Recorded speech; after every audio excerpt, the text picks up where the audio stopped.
5191. What's up, baby boy? She got Judge SlyFox in the building today on this awesome edition of Studio 5191 presents Stirring the Pot. We will be who's need some help getting in here. Nope, I ain't got time for that. Um we're gonna be defending bad guys. We're trying to get this little situation out of our system for the year. We want to go into the next year just feeling good, light in the shoulders, and let's channel our inner bad guy and defend someone who is considered the scum of the earth or despicable people, and play defense attorney, the people that get paid big bucks, the real villains in the stories, the people that get paid big bucks to get these people off or try to get these people off at least. So myself, I'm Judge Sly Fox, but I will be performing the first uh, rendition just to do a quick run through the show, how it will go. Uh, wow, we got 5 minutes. We'll be allotted 5 minutes to get our defense in. After that 5 minutes is up, we raise our hands. We'll be stay muted the entire time someone else is talking. If anybody come off mute and or speak out while the other person is doing their defense, they will be kicked off the show. And I don't mean kicked out. You can come back later and come back on. You'll be kicked off the show. You're not welcome back tonight. We gotta stick to the rules. So y'all know how people always come in late. I don't. I don't know how many times I done said that. So as people come in, they're gonna have to, hey, not while I'm talking, shut the fuck up. That's why we got two of us though, myself and RB3000. We can, if he's talking and I see new people come in, I'll mute them. He'll do the same for me. So, uh, and then anybody else talking, I'll take the reins. I'm be the judge. I'm be the one giving away the $100. So, I will I will not. My story won't be valid. I can't win. So, but without further ado, do y'all have any questions as of right now? Are you gonna have to re-explain this when somebody pops in? I will not re-explain this when somebody pops in. I have been talking about this for the longest, and I believe that. I mean, it should be simple.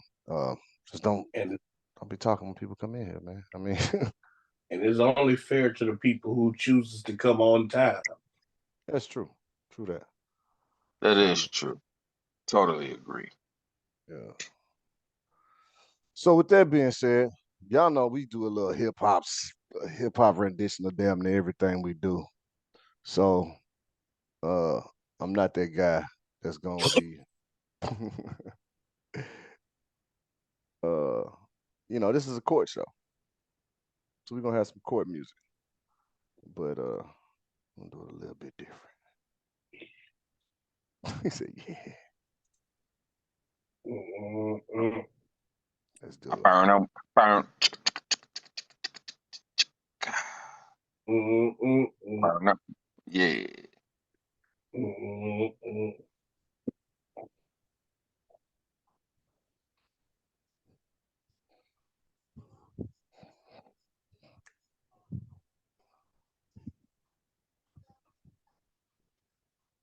Oh, this must be a silent party.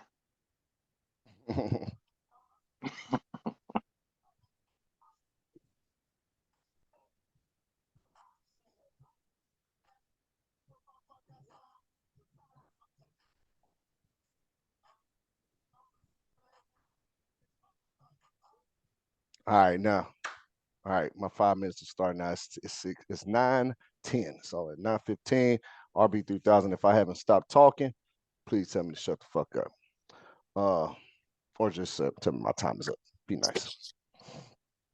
All right, so I'm gonna start us off, and I will be, I will be defending Lady Amber Heard.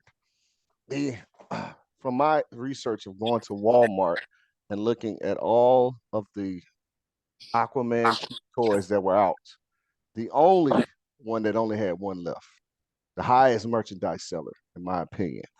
Um, Amber Heard, she was in this. You know, people consider her a bad guy for multiple reasons, but I'm going to get that, put it to rest. I'm going to say this young lady is the highest paid actor by minute in this movie. She was paid a whopping $2 million, but she only had 5 minutes of screen time. Therefore, she got paid $400,000 per minute. Nobody else in the history of this movie can say that they got paid as much as her. And she was blackballed from the movie from the beginning. She had to fight to get back into this movie.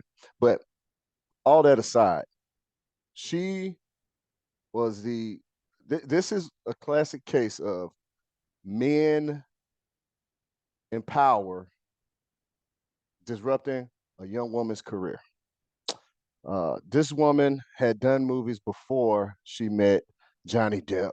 Actually, she met Johnny Depp on set of the Rum Diaries.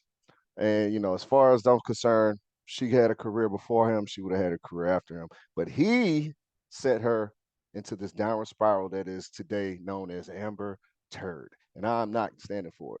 This is a wonderful young woman. She is the whole time she was swayed. The public was swayed to say that she was a bad guy. 87% of the public pulled their support for her due to this evidence that she did all this stuff to Johnny Depp. And I'm going to prove today, without a shadow of a doubt, that Amber Heard was a domestic abuse victim. And in this system, where if you got the most power, the most money, the well-known name, you can get off, and you can also flip it to make the other person look like the bad guy. So let's just put it like this: Amber Heard right now is broke. Like I just said, she just made $2 million off this movie. She owed, and she's, by all means, the first thing that I need to tell you guys is that Johnny Depp started this whole thing. Okay, they got divorced. She won a settlement. Fine. Now he gonna go suing some newspaper in the UK because they say he said they slandered his name. I mean, that case got proven that he was in the wrong. So what does he do? Well, I don't have any power in the UK. Let me go over to America where I can just go tell people to fuck off and they're going to listen to me because I'm Johnny Depp. I played Crybaby. I played their favorite pirate.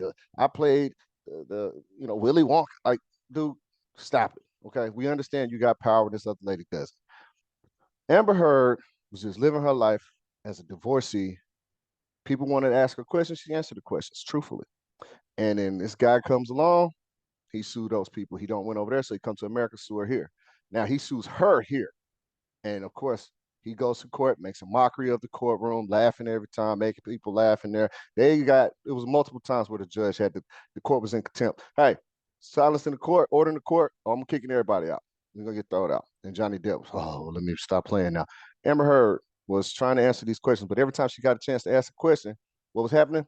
Johnny Depp's lawyer cut it off. Oh, by the way, excellent choice, Mr. Depp, in choosing a female minority to be your attorney, because now you got the sympathetic vote for the women too and the minorities at the same time.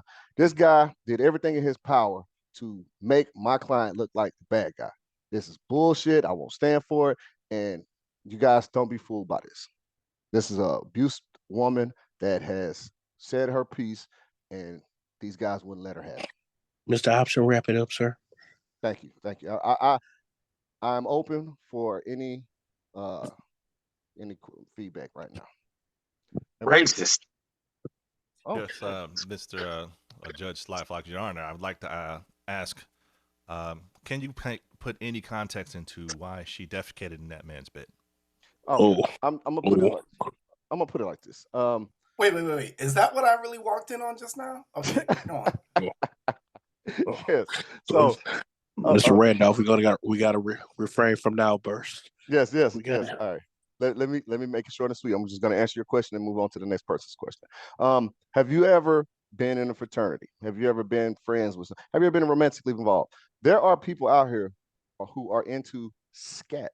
Now, I can't say for a fact that Mr. Depp was not into scat. Miss Heard may have been just giving him what he wanted, but when you to go to the public opinion, you say, "Hey, I don't like scat." that's gross. But we don't know what goes on behind closed doors, especially when it's not recorded. But when we get the recordings, we see that it's a handful, sir. Anyway, next. Mr. Randolph, do you have any questions? You're muted, sir. Muted, sir.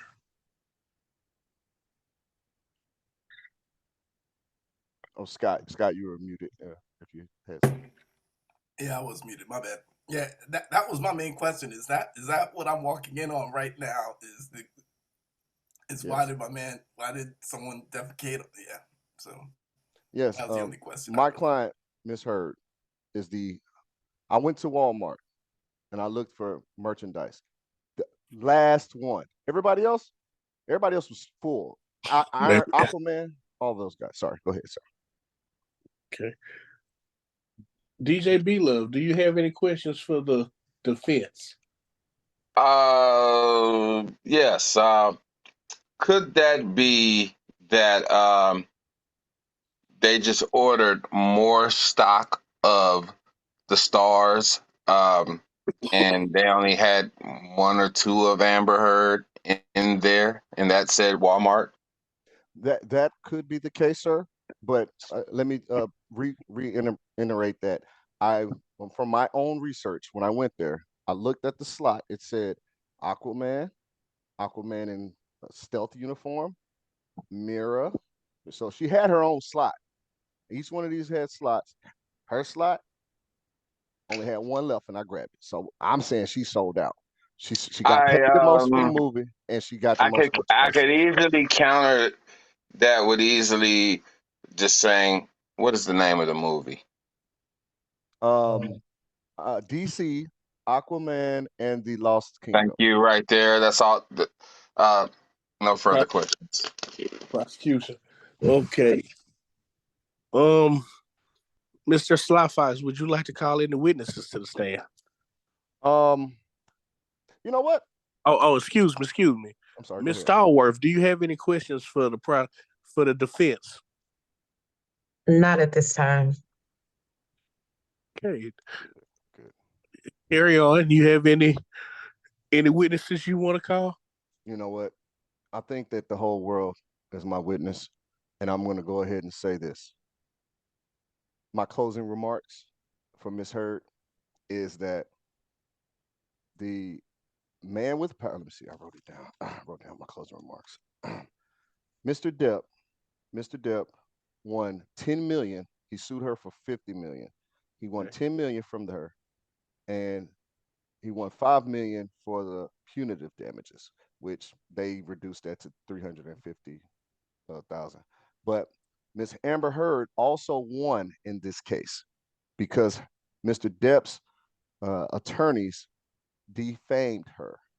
So I'm just putting it out there that she won $2 million out of it, which automatically went to Johnny Depp because she owed him so much money.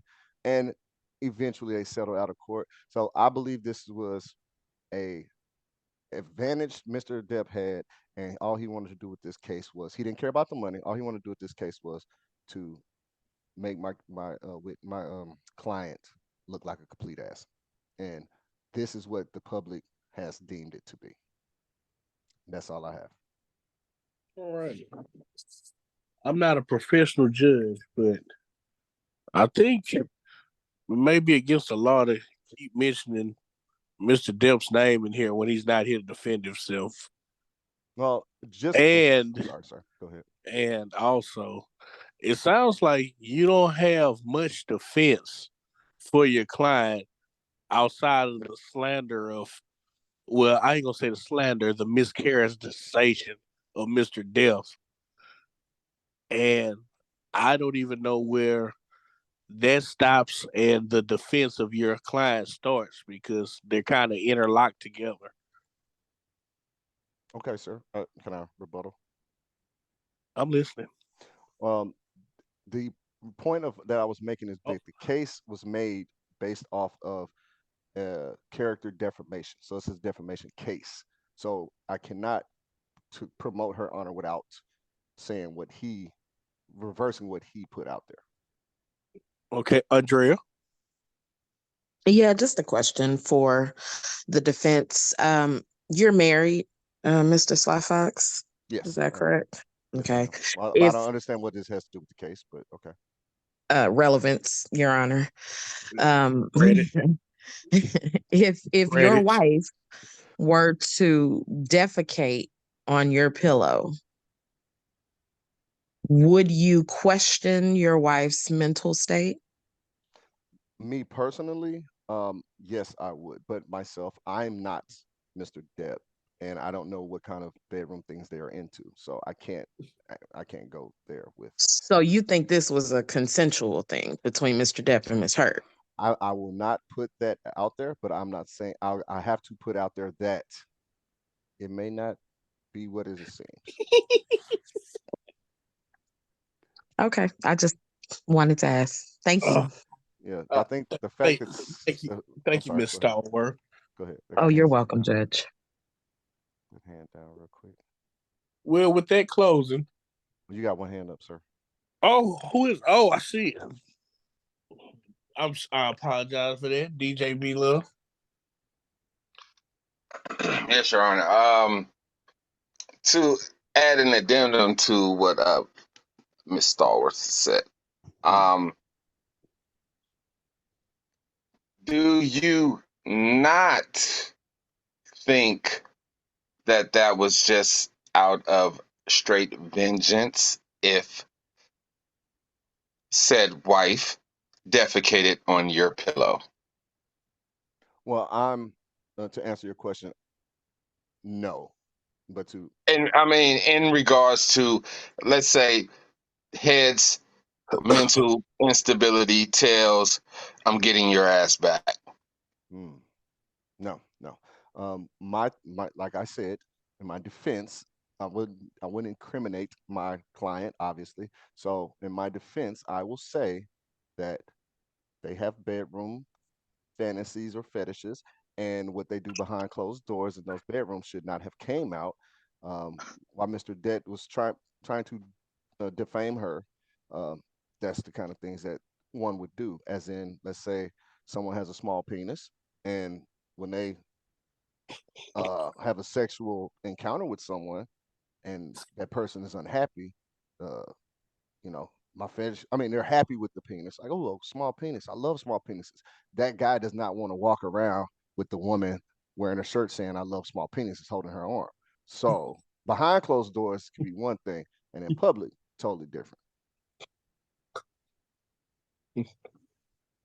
Okay. Okay.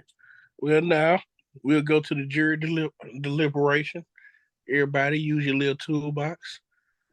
Give me a big G if you feel his client is still guilty, and a big NG if he swayed your opinion on Miss Hurt.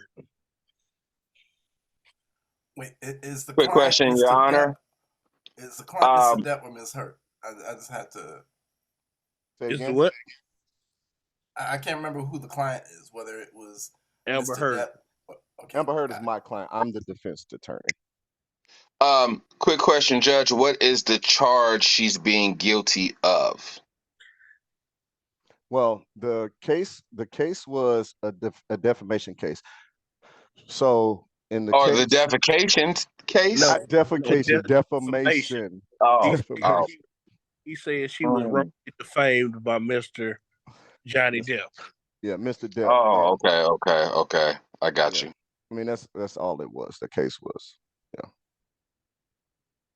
All right. While you guys are deliberating, I'm gonna let the the court DJ put the waiting song back on. Uh-oh.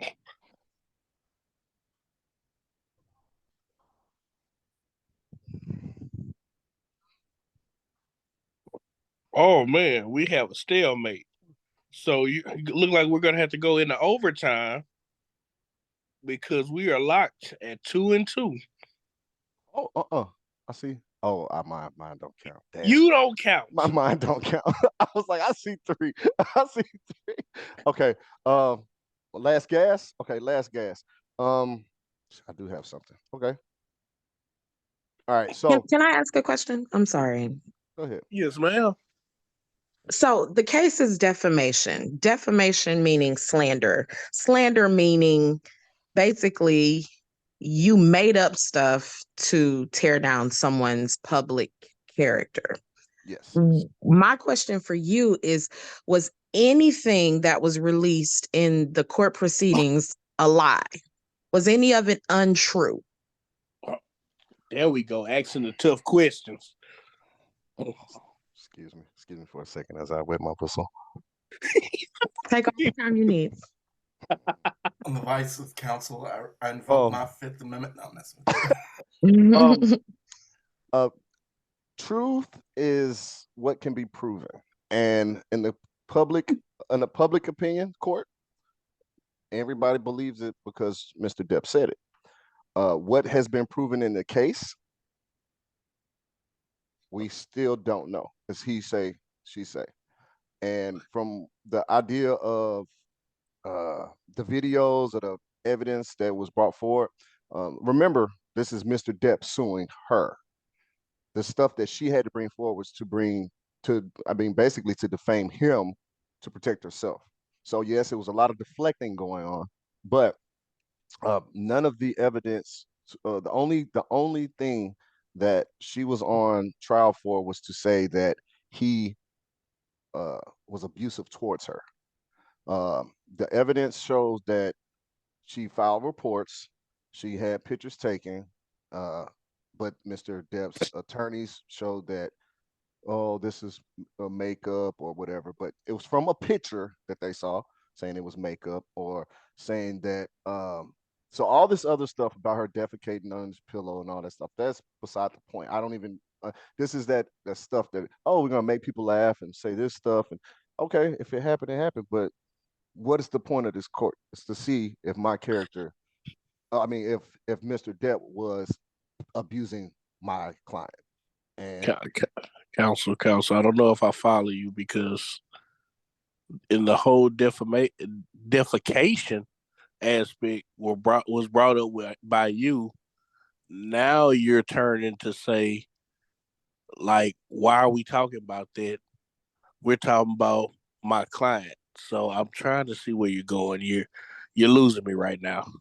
well, no, I was just running the mill on explaining that this was not it's basically a character trial about Mr. Depp abusing my client. That's basically it.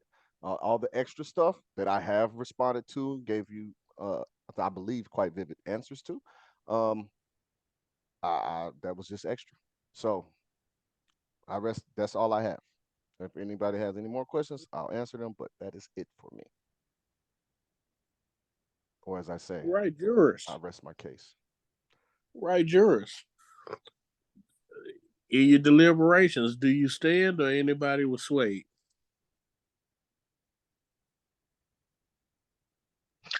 I just got one more question. Uh-oh. Sorry, I was about to say, I think we have a segue from the argument of the small penis T-shirt, and we segue to, ironically, a hung jury. All right. Well, my question, real quick, and I'm gonna let this go in a minute, but you just clarified for us, SlyFox, that this case was about Johnny Depp suing Amber Heard for defamation, correct? Mm-hmm. Is that where you were clearing up for us? Yes. That her remarks were harmful to his career. And you're saying your point is that she's not guilty of that, basically. She should not have been charged in the defamation suit. I just want to make sure I'm on the same page as you. Is that correct? Yes. Okay. Was Johnny Depp his characters in any movies tabled as a result of her claims? Was his any no? Mr. Depp dropped out of a movie. He dropped out of being in the Harry Potter movies because he got the results that he got in the UK. He didn't like it, so he quit the movie. So on the stand, you're saying, whoa, I'm getting you to clarify, because you're going in a circle. Was Mr. Depp fired from any films because of the verdict originally given to him and Ms. Heard? No. Okay. Okay. All right. If anybody has any evidence to contradict that, it would be the time to put it out.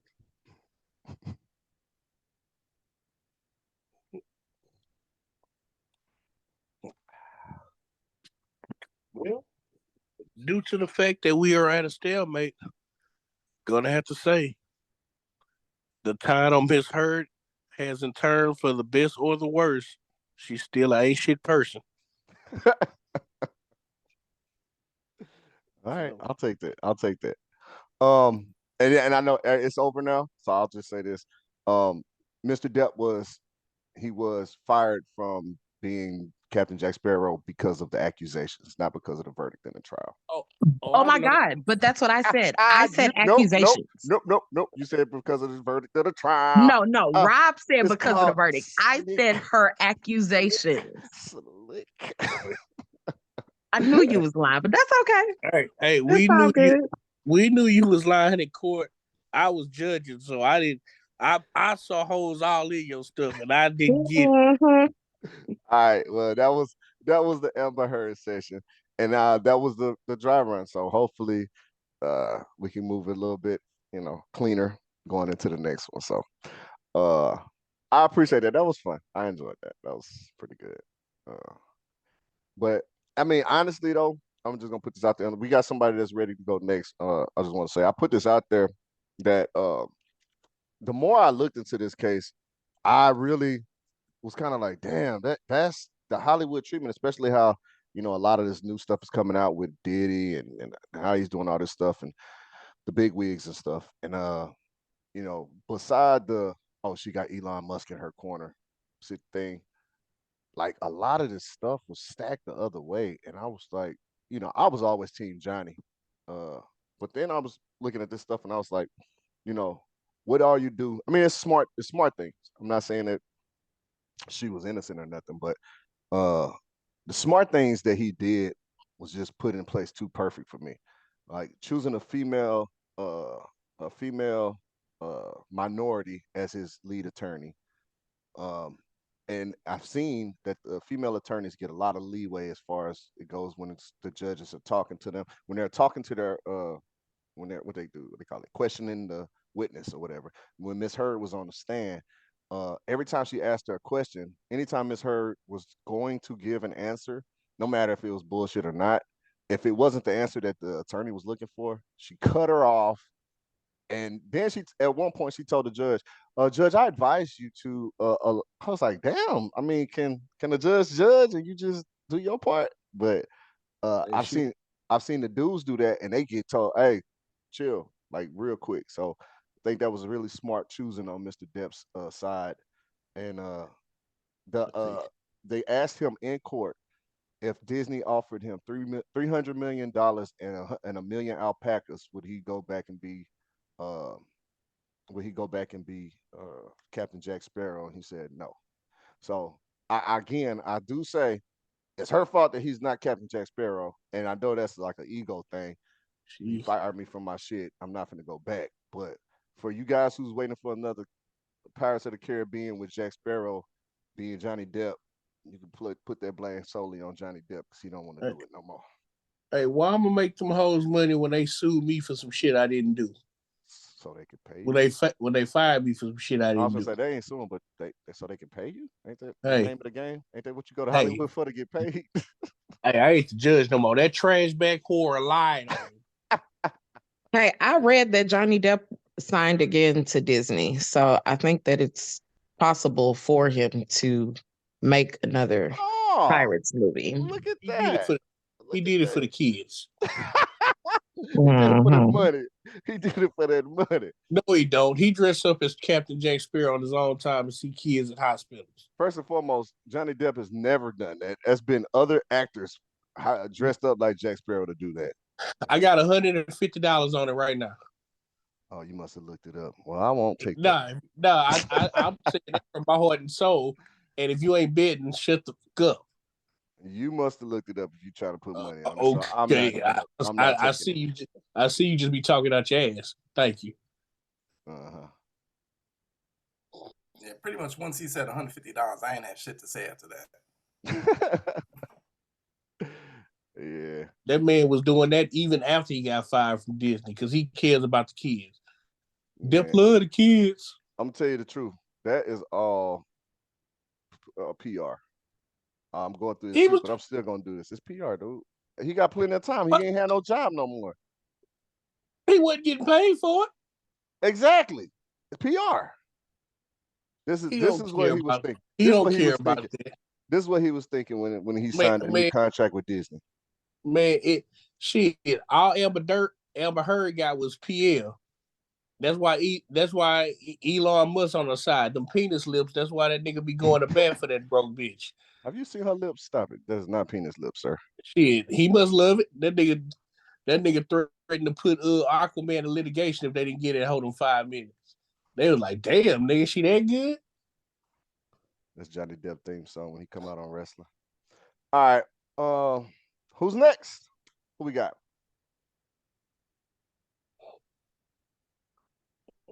Bishop, you ready? Mr. Wine. I can be. All right. Well, we can start right now, or you can wait until 9:40 if you want to, whatever you want to do. It's up to you. You got a 5-minute window where everybody's muted and let you talk the whole way. We could wait. All right. Well, 3 minutes. All right. Well, this is Johnny Depp. You're a liar. You took her for that trap. You know it was fake. They had recordings of her belittling him about whooping his ass. Everybody's got a price, man.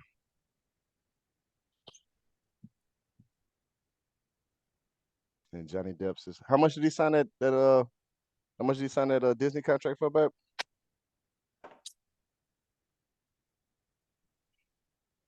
I don't know. I have to do some more research. Well, money, money, money, money, money. You gotta love it. Hey guys, I'm telling you, it's kind of addictive. Once you get into it, you really feel like you fuck with this person. So RB and B Love, y'all be careful with this shit. B Love is a little easier on you. You're not doing a real person. But RB, be careful going down that hole, man, because you kind of get in there. I'm not coming back. Oh no, that show him a tiny money. But show him a tiny kind of dumb. That's kind of dumb how he did it though. You know, he pay him on the back end. No, he's smart. Because he's gonna make so much. I mean, it ain't gonna be taxed as heavy on the back end. He's gonna make so much just from endorsements because he is. I mean, he's probably we don't even know what he's endorsing in Japan, Yeah, he's getting stupid money. So basically, he instead of making that money and spending it while he's younger, he made himself the best retirement plan ever, getting $68 million a year. All right, after 10 years. Hold on, Scotty. It is 9:40 exactly, so we need to go ahead and let Mr. B Love start it up. Mr. B Love, your 5 minutes starts now. Judge Hobson resumes, and Judge SlyFox, excuse me. I'll give you a little extra time at that. Mr. RB3000 will give you the wrap it up moment. Your time will be until 9:45. You ready? Unmute yourself and go. All right. Good evening, Your Honor, ladies and gentlemen of the jury. I am Mr. B Love, and we at BLUV law firm is now representing Mr. Lester Wallace. His occupation is a businessman, and what he does is basically PBLI, personal business loan individual, and he owns and procures foreclosing businesses or loans failing businesses that financial boost to help the community. Um, Brief timeline, real quick. Uh, Mr. Mr. Palmer calls my client and to discuss the sale of his barbershop, and he takes the 20,000, and then he has a change of heart. With this change of heart,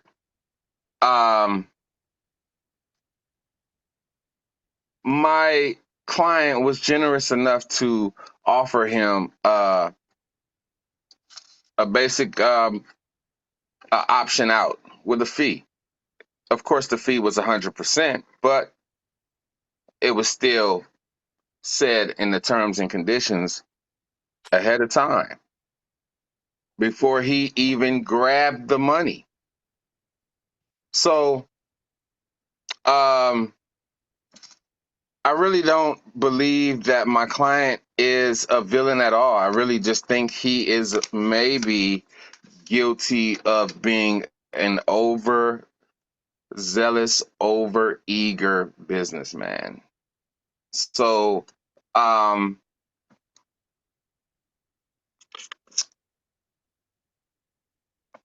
he, he just basically, he might have his moral guidelines a little broader than some, but his contract that he had is legally binding, and it was straightforward.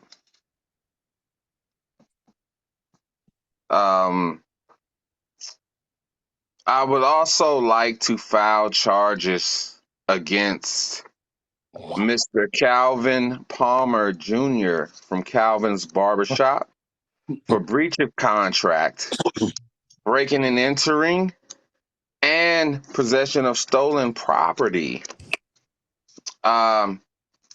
It seems that we had a little bit of cameras that was rolling in the auto building that my client had procured from his previous client, and it seems to be like that they had broken in.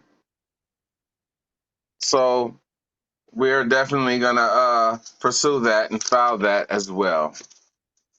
The terms and conditions is as follow. It was a $20,000 complete sale of a barbershop with 100% opt-out fee if he was to bring that within a timely manner. Then that said, Mr. Palmer Jr., I don't want to get it confused because we like Mr. Palmer Sr. Mr. Palmer Jr. Then proceeds to dump off the money and run, and I had to inform my carrier, Mr. Monk, to go and retrieve Mr. Palmer his money. So, in closing, I would like to say that my client, Mr. Wallace, is a very straightforward, no nonsense kind of businessman, and he lets you know up front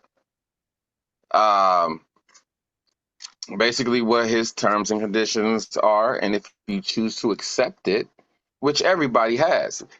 Obviously, Mr. Palmer wasn't able to get a loan at the bank, so he came to Mr. Wallace for his professional deeds. Mr. B. Love, let's start wrapping it up. Okay. All right. That's all. I rest my case. Okay. All right. Everybody, I hope you're familiar with Mr. Wallace. Mr. Wallace is a pillar in the Chicago scene. So if anybody wants to poke holes in this case here from Mr. Wallace, go ahead and speak on.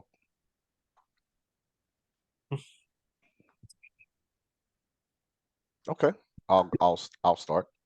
So Mr. B Love, let me ask you a question. Now, did Mr. Wallace tell Mr. Palmer that there is a no refund clause in the agreement?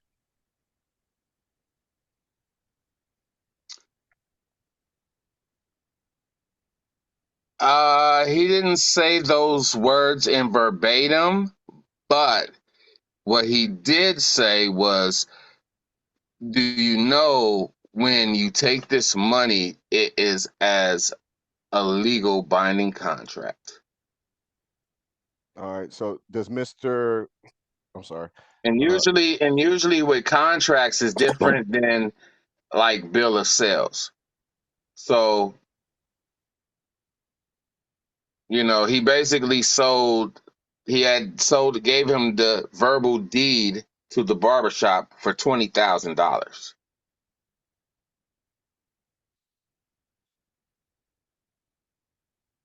Okay. So was there ever a paper contract?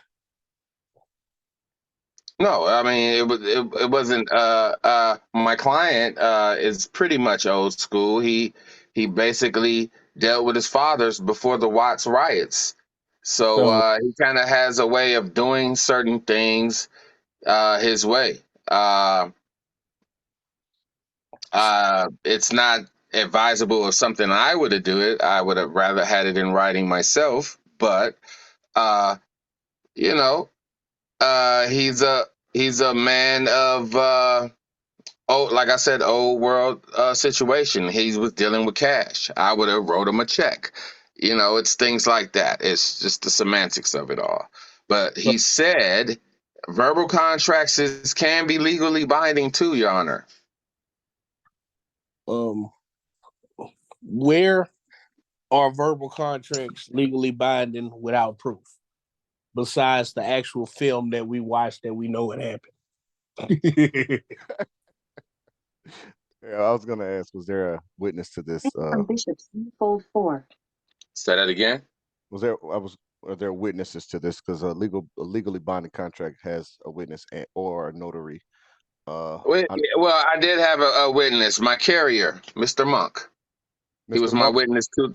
Yeah, he was my witness in the room as well. Would you?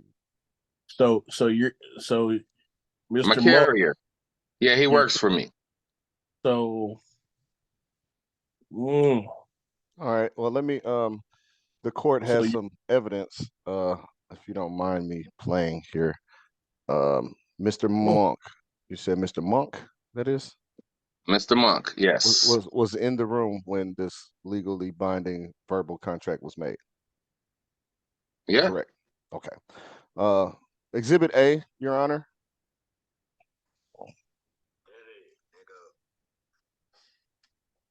I'm sorry, y'all can't see that because it's reflecting. But it looks like this dude goes into the room and they close the door and there's only two people in this room. Oh no. That is evidence right there, sir. Oh no. Your Honor, I want us to throw this whole case out. Can I? I wish I could do the same thing, because I would show the other clip from many clips where Mr. Monk was in the room at the office when they were discussing said verbal contract. So he is still a witness to that said verbal contract. Okay, hold on. Before we go, we got Miss Starworth. And this is also the business that my client does. So he's been privy to other clients as well. So basically, he is the hired witness, like a notary or anything else. He's a carrier, definitely, of the money. To if you try to renege like some people do, that he will go back and give you the money and make sure you stay abreast of your obligations. All right. Well, Mrs. Starworth has her hand up. Okay. Just a question, beloved. Would you say that Lester Wallace was a loan shark? You would say that Lester Wallace is a loan shark. I would say Lester Wallace is a PBLI, a personal business loan individual. Okay, so when you Google Lester Wallace, he is referred to on many sites as a loan shark. That is how the people see him. And him being classified as a loan shark seems to directly contradict with your claims that he's an upstanding member of the community and that his purpose is to help and uplift the community. Wouldn't you agree? No, I don't agree, man, because personally, the people that come and visit my client obviously cannot afford or have financial contributions from a legal bank. So they come and seek out my client. He just offers the money with certain fees and conditions, terms and conditions. You don't have to. As he stated in the beginning, the same offer came for his dad and he turned him down. I cannot help that Mr. Palmer accepted those terms. So, in other words, somebody who's desperate on their last leg comes to him for money. It looks like they go to the definition of loan shark. Desperate? Maybe. Come on, Your Honor. That's a little bit too much right there. Because I mean, everybody know how the government works when it comes to banks and loans. If you let's say I'm not gonna say that Mr. Palmer was a 605 or I don't want to get into that part, but maybe there is a reason why he couldn't get a loan from his bank. Maybe because he was getting all these other loans for trying to be a DJ, or maybe he was getting all these other loans for trying to start a janky promoters or something. But all I know is he called my client.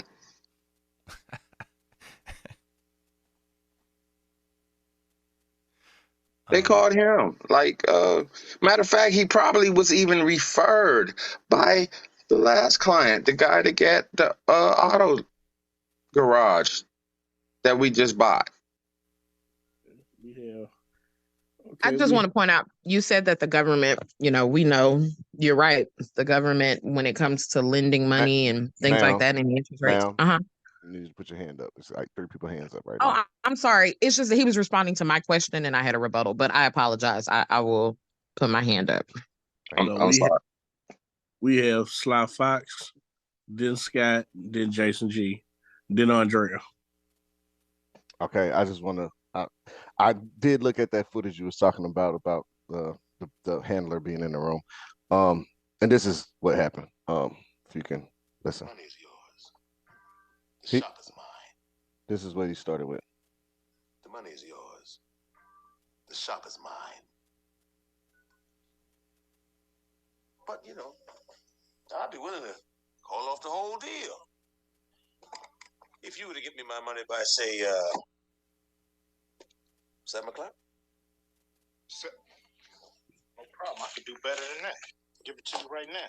All right. So why was that not the end of the conversation? He said, give me his money back by 7 o'clock. Then he gave him his money back. So okay. Like straightforward. All right. So with that being said, he is in breach of the contract right there, and therefore he was enforcing his terms and conditions. And now here he's about to keep rolling, and he's about to show you his conditions on getting the shot back. Because now that's an opt-out fee. It's 100%. Objection, Your Yeah, Honor. I think that's obsessive, but you know what I'm saying? It's not my business. I'm just a lawyer. Objection, Right. Your Honor. He told him, if you do that, you can do this, and he did that.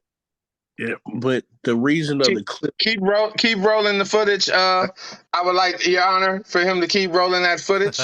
But the reason of the clip was to show that Mr. Monk was a witness to the deal, but that seemed like that was their second time talking. So we have no witness for the first deal that went in place. No, Your Honor. I'm saying that is the Wait. same deal. That is still, and he is bear witnessing to that same deal. My client's employee. He's not a handler or anything like that. He's his employee. And his employee has been privy to many of these deals. So just because he's not into that first initial deal, I'm pretty sure he knows about that deal between that and the barbershop.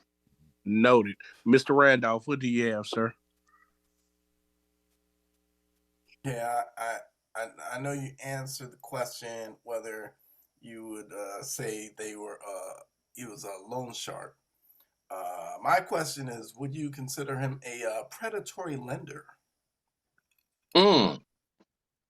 I feel that there's a little bit of biasness into that type of title.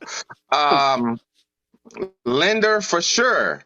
Predatory, I would say no, because he basically says I lend money with terms and conditions, and you have the option to come with me or not, or go with the next person that got that.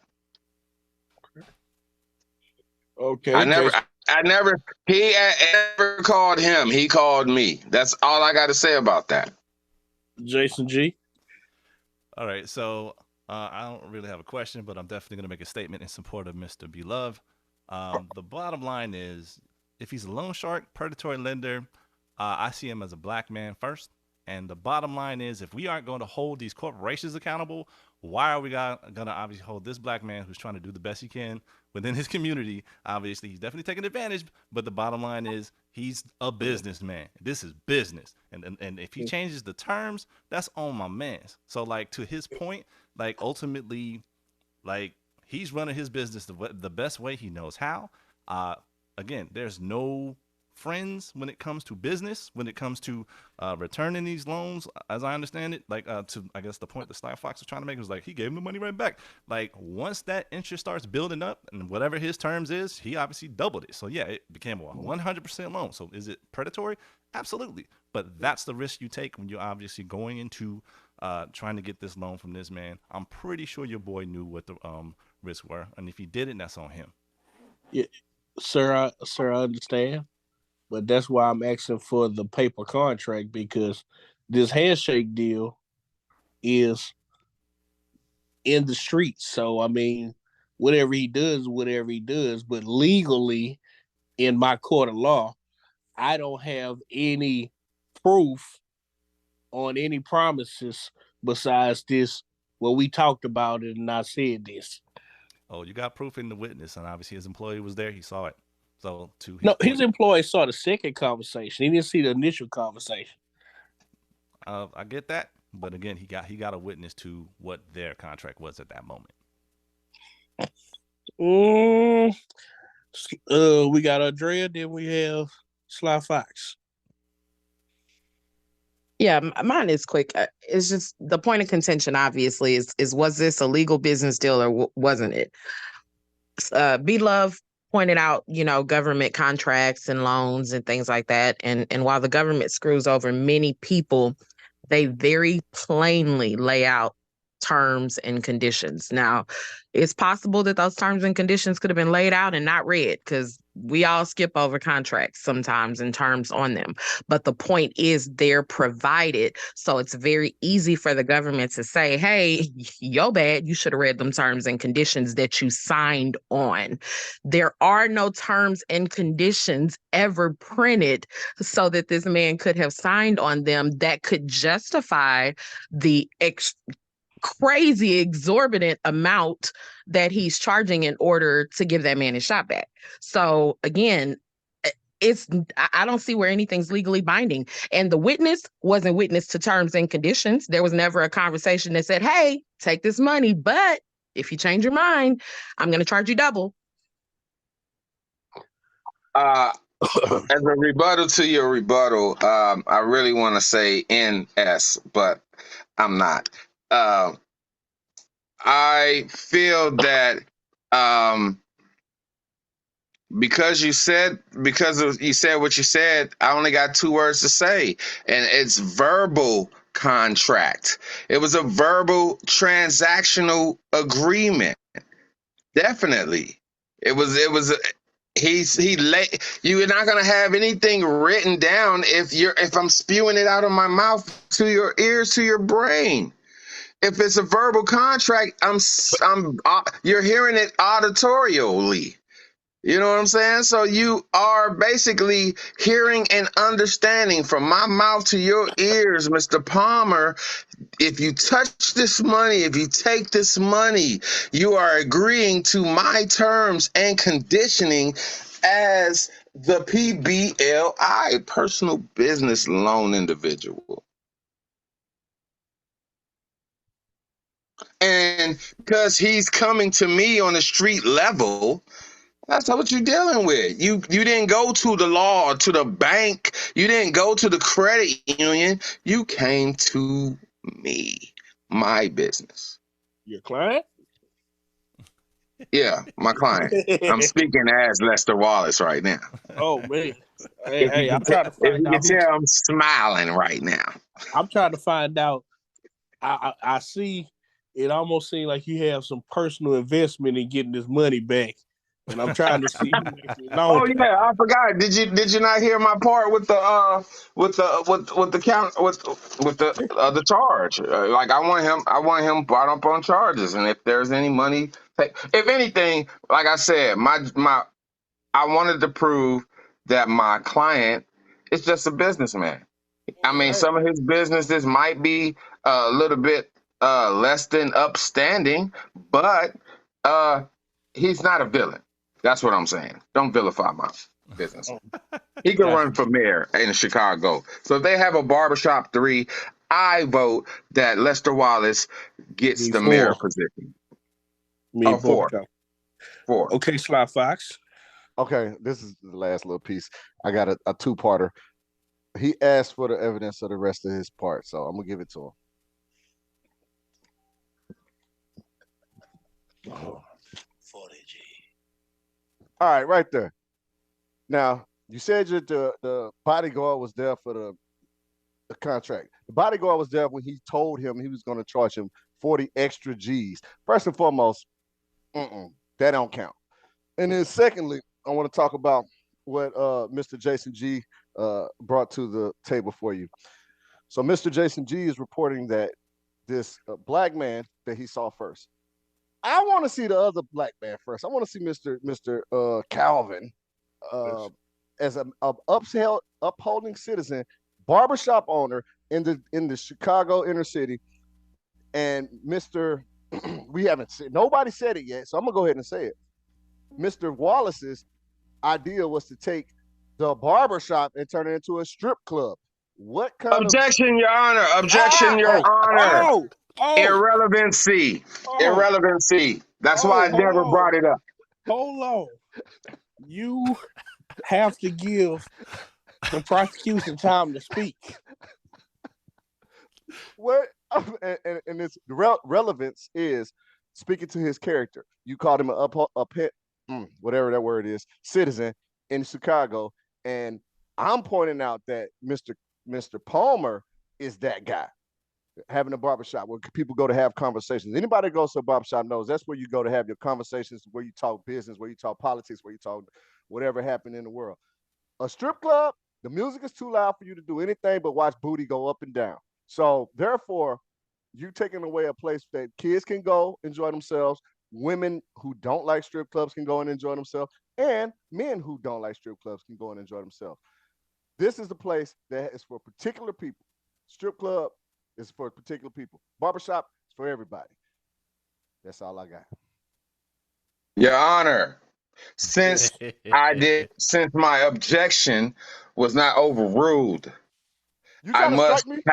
I must have to rebut that whole statement on what he said. Because number one, he said a gentleman's club, my client, and that's irrelevant to the transactional contract that my client has stated in. Like I stated before, that yeah, he's a little bit overzealous and stuff. And so he was up there basically telling Mr. Palmer about what his plans were. That wasn't a guarantee or whatever. But he did stick to his terms and conditions of the contract. He said he will always keep it the barbershop. And that is definitely in the contract. He said he would keep it the barbershop. The verbal contract that doesn't stand. But I understand.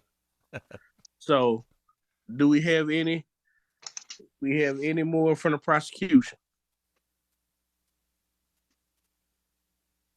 Oh, the prosecution? That's you. Defense. That's not me. I'm the defense. I'm the D. Yeah, you the D. Yeah. And So you're the P. If we have and you're the P. if we have no See who's more, gonna get fucked on this one. we have no more from the prosecution.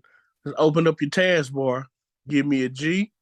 If you feel, we need two because we need a G or NG. If Mr. What was his name again? Lester? Mr. Lester Wallace. Mr. Wallace. If Mr. Wallace. If Mr. Lester Wallace is guilty of dirty business practice, give us a G or NG. And then also, I need a G or NG for Mr. Calvin for accepting this deal and opting out when he had a binding deal. Let's get that in there. So I should have two from everybody. Shit.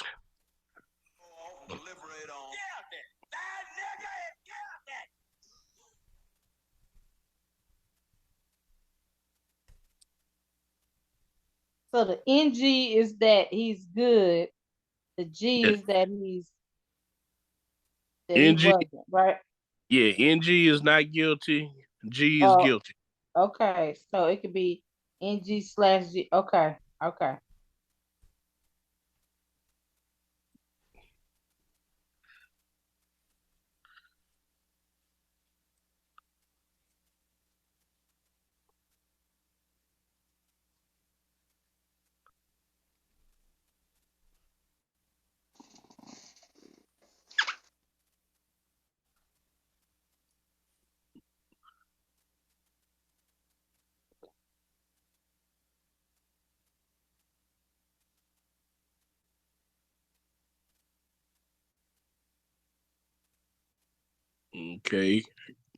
KO Van Sickle, y'all in this or not? Yeah, sound just went out for a second, but no, I'm not in the conversation. Oh. Well, okay. So, SlyFox, are you saying G for both people?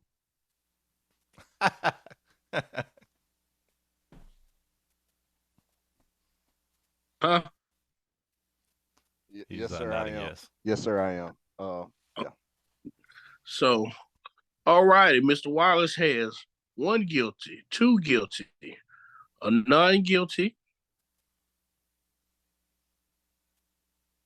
three guilties. He got two non-guilties to three guilties.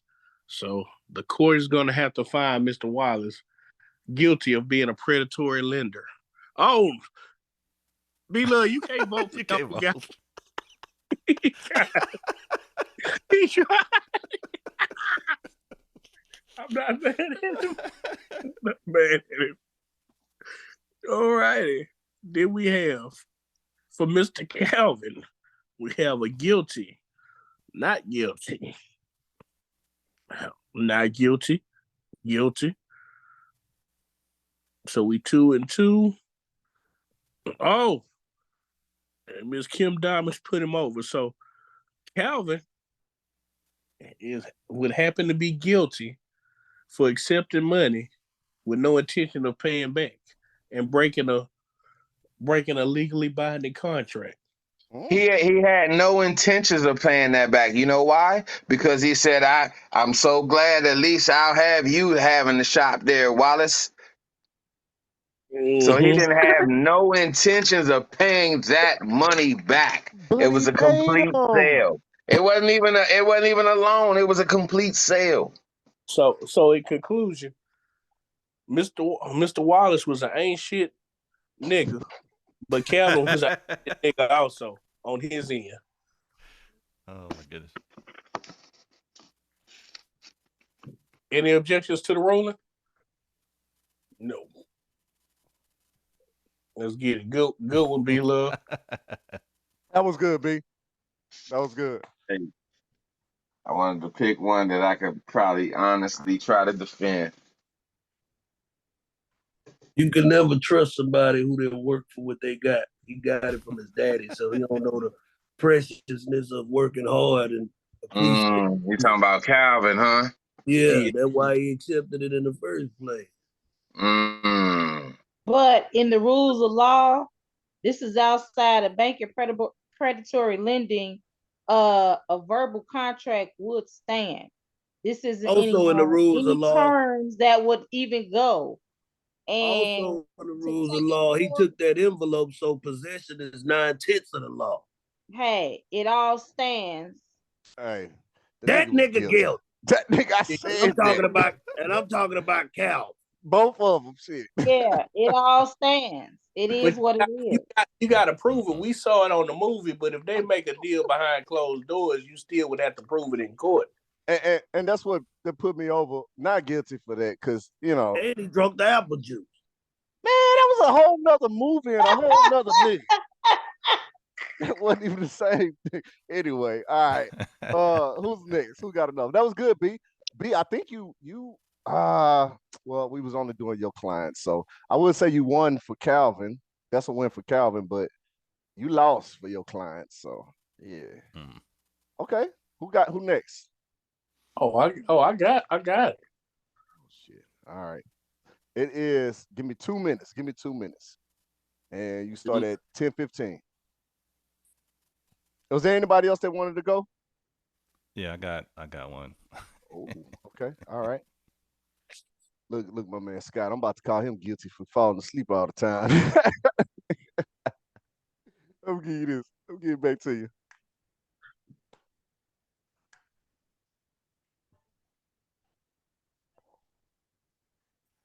I was going to say that this is going to be my last case.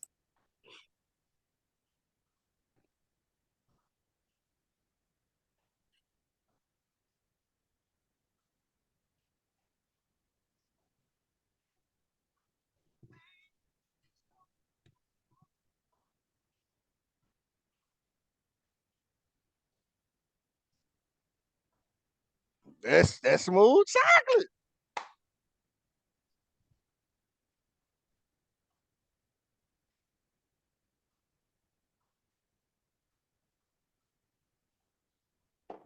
That's still the same whiskey bottle? What's left of it? All right, here I go. All right. Mr. 3000, you are up. Harvey Weinstein, can we say filmmaker, dream maker, philanthropist? My guy for years have been making people dreams come through, and you've been living all my life You've been living your whole life watching movies sponsored by Harvey Weinstein. And I feel like my guy's got a bad rap for bad business practices. And I feel like that's wrong. If you come to certain individuals and you're an applicant to their job and they give you things that may help you achieve your goal, you can't be wrong if you don't achieve your goal. You can't be sad because you chose to do those things. I see nothing different from wearing a tie to a job interview versus coming up there in a basketball shirt. I mean, in basketball shorts and a t-shirt. You know, sometimes you have a certain etiquette to get where you want to go. And I feel like the only people complaining are the losers who probably wasn't good enough to get the part. I mean, hey, I gave you every opportunity to get there. If you can't act, you can't act. And I can't save everybody. But in turn, you know, this man's been making movies since 1978. So think how many auditions, how many applicants this man has seen that just didn't fit the bill.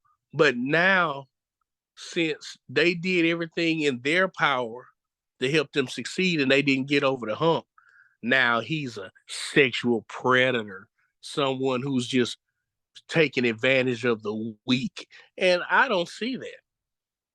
I see him, and I may quote from a great movie I've seen before, a great black woman empowering movie known as Players Club. He used what he got to get what he wants. And I don't understand how is it wrong when certain groups of people or certain people use what they have to get what they want, but in other aspects, when people do the same thing, it's not looked at the same. And I feel like my client has been wrongly, unjustly condemned for doing just that. Come to speak. Have you ever went on a date before? Have your date not called you back? Should they be charged for not calling you back after you took them out on a nice date? She told you that if you take out on a nice place, spend a little money, y'all might have a possibility of being in a relationship. But then when she chose not to call you back, wasn't no repercussions from it. You picked yourself up and you kept going. Now the same thing. Hey, if you do these things to possibly get this movie part, if you don't get them, I'm not a bad person. You just didn't get the part. And I feel like you need to own that, suck it up, and get better. Go take you some acting classes. Go get you a little book. You know, stretch. Put some time into your appearance, whatever it is. But it's proven that Harvey Weinstein was a great man. Best friends with Oprah Winfrey. Oprah Winfrey has never said anything wrong about this man. You don't just be friends with Oprah. It's Oprah, Gail, Harvey. How do you think you got there? So my opening monologue, I'm a rest. I'm taking all questions. Thank you, sir. That was very eloquently spoken and very heartfelt. It seems like. I got to be love. Go ahead, be love. One quick question. Was he the one who grabbed Terry Crews' balls? He was not. No further questions. Scott, go ahead. I got a statement. Scott, You can put your hand up. Scott, go ahead. Have you ever had sexual relations with some of your audition applicants? You're talking to his lawyer. Listen. My client gave his applicants the best course of action to possibly get the role. What that entailed depended on what that applicant chose to or not do. Every applicant that got a role didn't participate in sexual activities, and every applicant that didn't get a role didn't participate in sexual activities. So I feel like that is a loaded question to ask about my client. Mr. Randolph, is there anything else?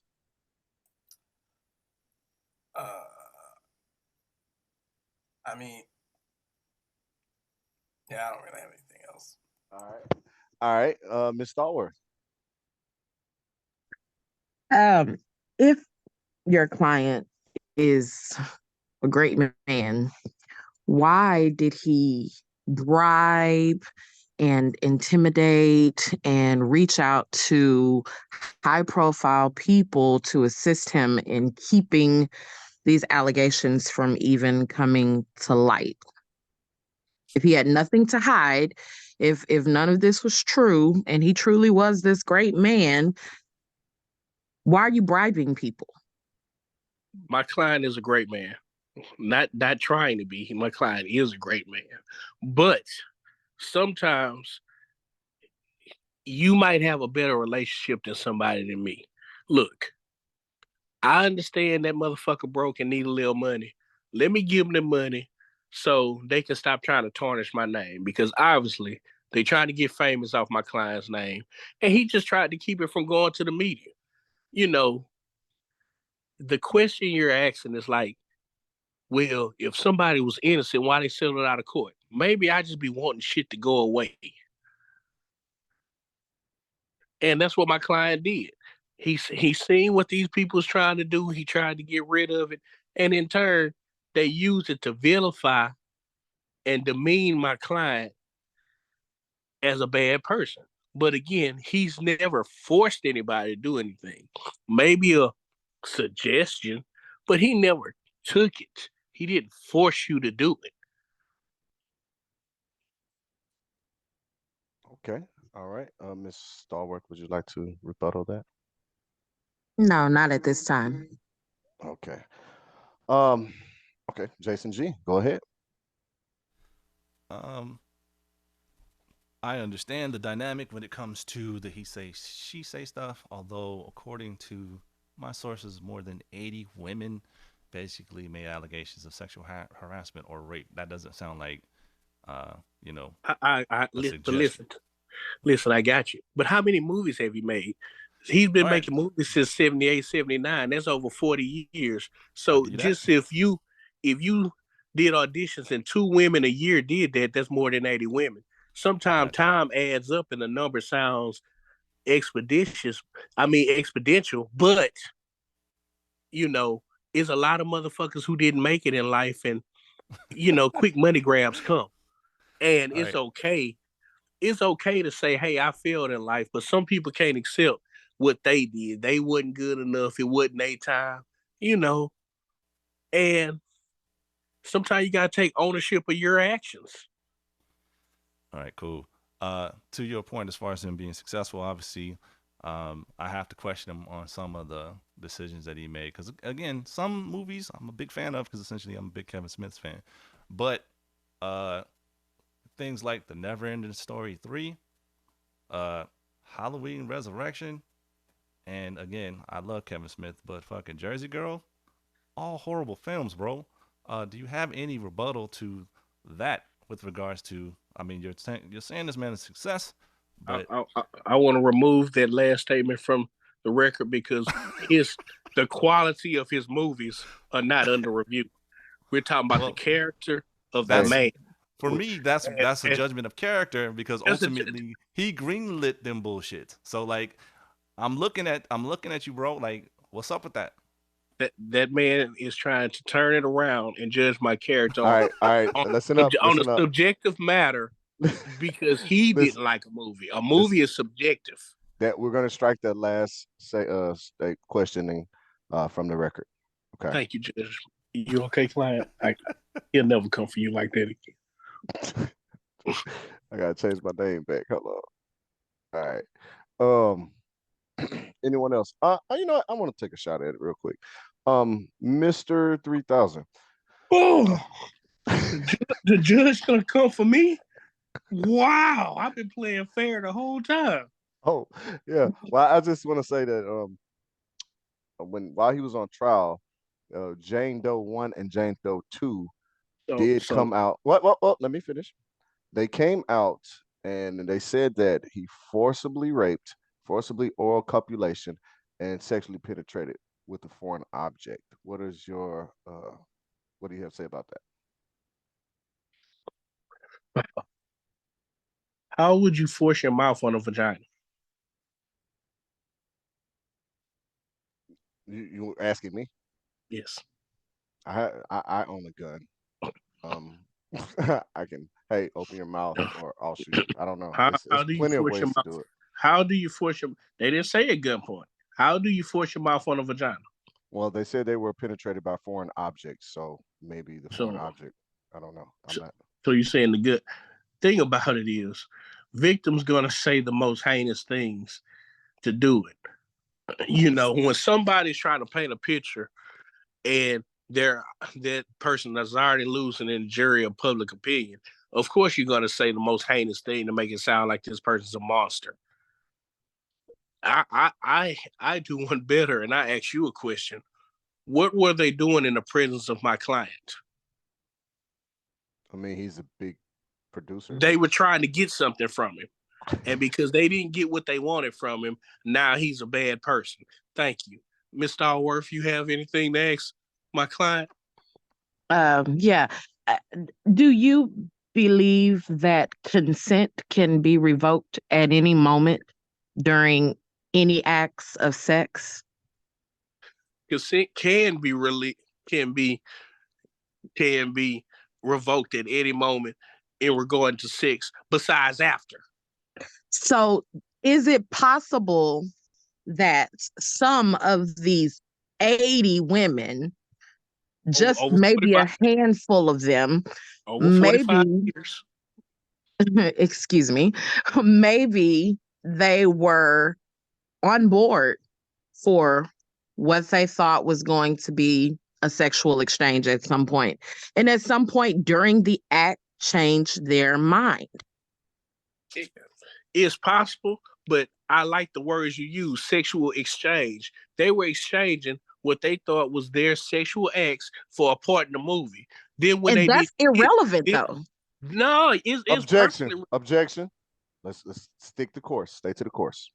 I'm on the course because it's perfectly relevant because the exchange was made, but when they didn't get the part, they tried to revoke their membership to what happened.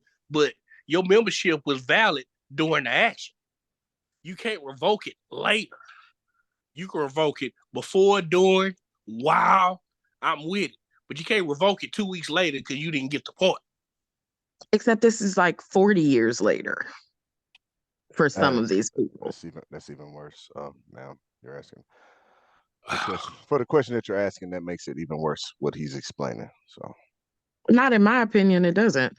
Because if this were people that were just pissed off because they didn't get a part, you're not gonna sit on there for 40 years. If the laws change, I gotta say, me personally as a man, if the laws change where every woman that didn't call me after that date has to pay, I'm coming for every motherfucker from early in my life till now. So if the laws change, I'm coming out when I'm 55 years old and be like, hey, I took her out, spent $120, and she ain't called me back. I need some reimbursement because I'm mad about it. Yes, Mr. Rich Hollywood. All right, Rich Hollywood, what you got? My fault that the hands are full. I have a question to throw into the ring. What about if both people are intoxicated and then one of them wants to claim lack of consent after the fact? It kind of seems like that happens all the time. Due to the fact that my client doesn't drink alcohol, I'm not at liberty to answer that. This is just hypothetical, just in that kind of spirit of answering that question. The extent of consent is exactly that. Soon as the consent is not there, don't do it. That was a great question, Rich. Okay, anybody else? Hands up. Anybody else? Anybody else want to get some of this? All right. Before we go to deliberation, I want to leave y'all with this quote that I got from this from this news feed. This is a quote from from Jane Doe number one. Wow. Objection. Why? No, this is a deliberated quote. Why is the judge presenting evidence? It's not. Why is the judge presenting evidence? I can't. When I judged that Amber Heard case, I didn't present any evidence, and this is what the judge gonna do to me. I just want to say this. You motherfucker. Okay. I object for you. Hey, order in the court. All right. Let me just say this. I'm about to get kicked out. This shit not right. Jane Doe number one. Just bullshit. Jane Doe number one said, "I was excited about my future. Everything changed after defendant brutally assaulted me. I soon became invisible to myself and to the world. I lost my identity. I was heartbroken and alone. That's all I'm gonna leave y'all with. So we can go ahead into deliberation right now.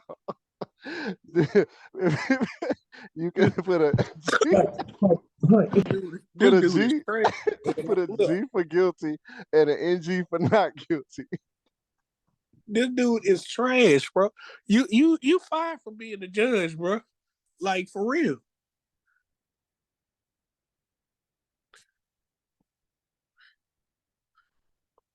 Of course, all the people with estrogen gonna vote G. Wow. Really? Sounds like you need some anger management and some therapy and a hug, my nigga. Oh my God. Capital G. Oh, yes, Rich Hollywood, the only one I care about. All the rest of their estrogen going around. That's hilarious. Is that it for the vote?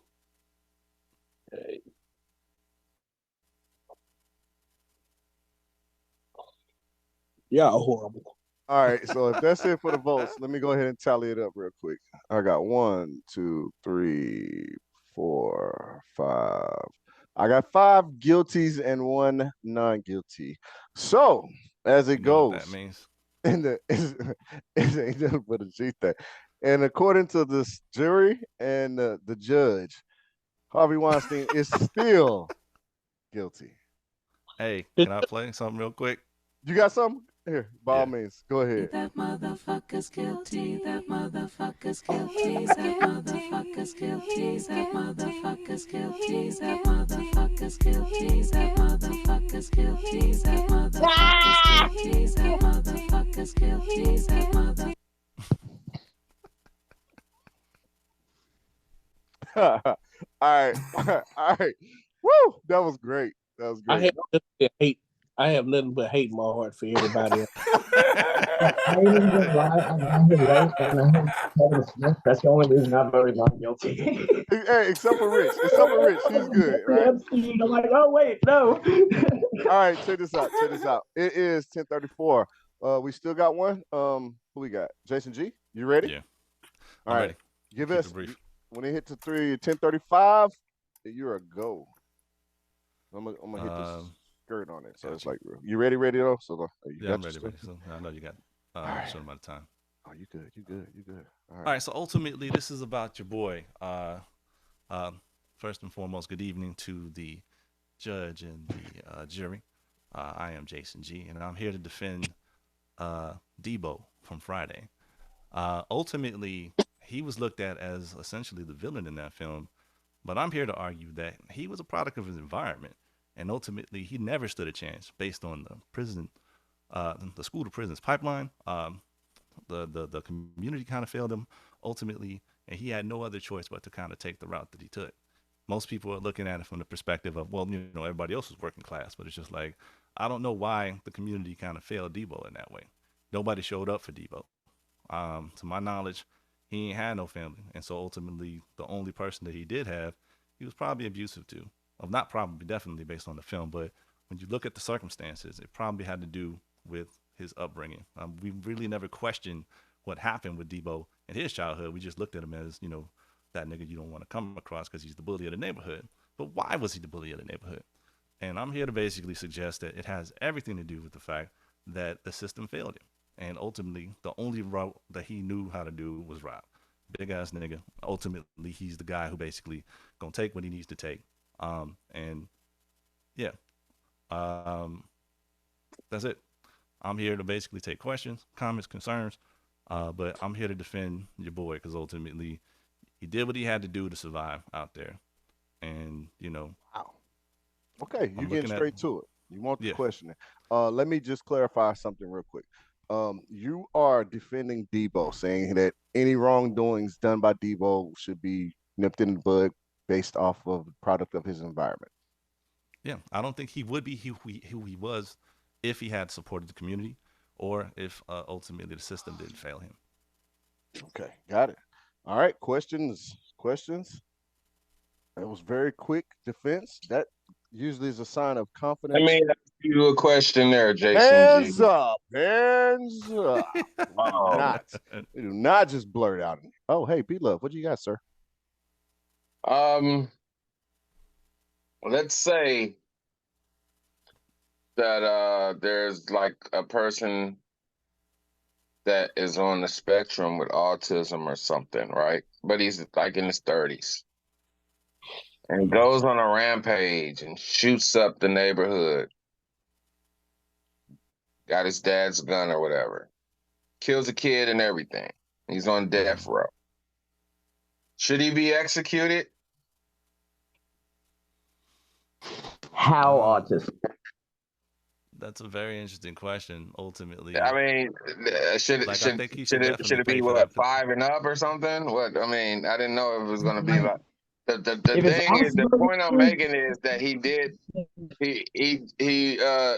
he still did a crime, and Devo done many a crimes, and he wasn't autistic at all. He grew up in the hood.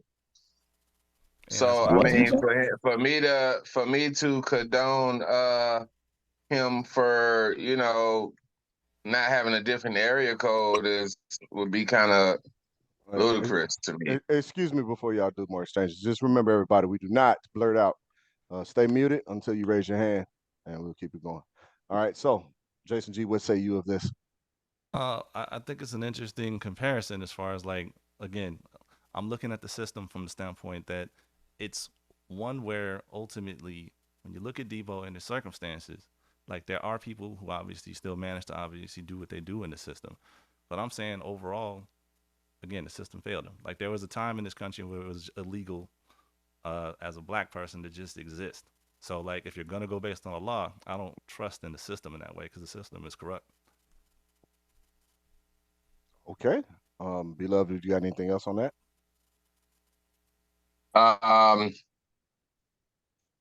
He took the dude's grandmom's chain. He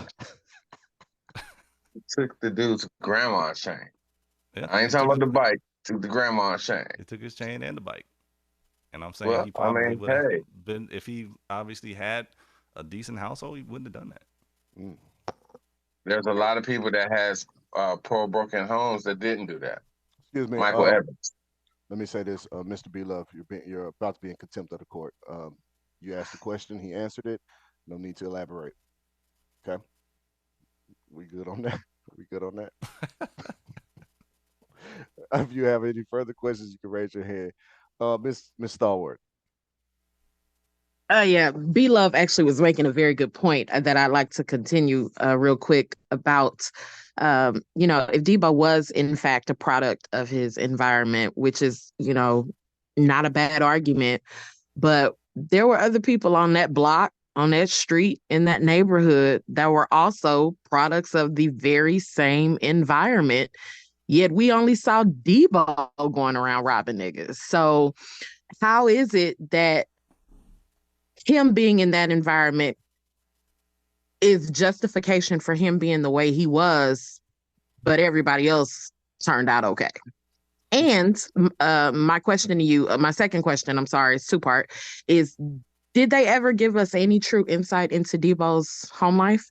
Did we ever see inside his house? Did we ever see his mom? Did we ever see his dad? Or are these all assumptions when talking about his environment? Good question, Miss Stallworth. All right, Very Jason good G. question and very good point. No, that's my point. Is ultimately this is me assuming because ultimately I've seen his household. Like he, strangely enough, did have a house, so you got to kind of put it together because he did have a home, or did he? But to answer the first part of the question, um, we got to see everybody else in the community with their families. I don't remember Debo having any family. Like ultimately, it was just him. So I don't know who or how or what his support system was, but based on his behavior, again, it is an assumption on my part. Uh, I do believe he was failed by the community as well as failed by the system. So, like, even though everybody else in the community uh, seemed to be doing well, everybody else in the community also has some type of representation of family. And so, to your point, we don't really know what Debo's family life was like, but I'm pretty sure, well, I can only assume that it wasn't good. All right, thank you, sir. Ms. Stallworth, would you like to rebuttal before I go to the next person? No, but thank you. All right, Rich Hollywood, what do you got, sir? I mean, we did kind of see him that he's fucking Felicia. That kind of he's kind of just crashed over there or some shit like that. So that was a bit of he's sleeping with the crackhead of the neighborhood and shit. But as far as him not being on the spectrum, there's kind of a lot of evidence that he's super autistic. I mean, he's uh, I think he just doesn't really have object permanence. He's not really ganking people. Like I mean, like gets angry. That's my bike. No, that's my bike. I mean, like he sees something, he takes it. He doesn't really get social cues. He's just like he's got some kind of learning disability at very least. Okay. All right, Mr. Rich. Jason G, you want to respond to that or just a statement? I mean, I got the gist of it because he was kind of breaking up, but ultimately, um, I can see that to a certain degree, but I don't want to make any broad, sweeping generalizations. Because I mean, there could be. I mean, again, it's speculative from the standpoint of the behavioral thing where he's just taking shit and not thinking about other people's feelings. So that's a good point with regards to maybe he didn't have any empathy with regards in that way, and so that could be an autistic trait. But I'm not an expert on that, so I don't want to really comment. But I do acknowledge your point. Like I never thought about that. So Okay. All right. Oh, look, it's me. My hands up. I just wanted to just wanted to give us a peep into Debo's family life. As we know, as the story continued, he had a brother just recently out of jail, Mr. Tyrone. Um, but of course, you see the pattern goes there. He abuses Tyrone also, just like he abused Felicia because of thoughts that she messed with his pockets. But and his best friend, quote unquote, was the neighborhood crackhead Ezel. So, I mean, eh, do you think your client is a good judge of character? I mean, now with the newfound evidence that maybe he's on the spectrum, maybe that has something to do with it. But would you do you think that your client could be a contributing member to society, even if it's still in the same neighborhood? um, I mean, based on his actions, you can tell that he was not a good judgment of character based on us trying to have him be a part of society because he obviously is robbing niggas. That ain't right, and I agree with that. But I think that he would have been given a chance had he had the same upbringing as his contemporaries, and he probably wouldn't be robbing niggas um, if he had that type of support system that we saw Craig with his family, or I'm trying to think of other families. Even with Smokey, with him just having his moms, you know what I mean. So that's why I'm like, I don't know that he had that support. So all we can do is speculate. But yeah, I think to answer your question, if he had the support there, I think he would have had a different outcome. Okay, thank you. DJ B Love, what do you got? Um, How? What is the evidence of him being on the spectrum?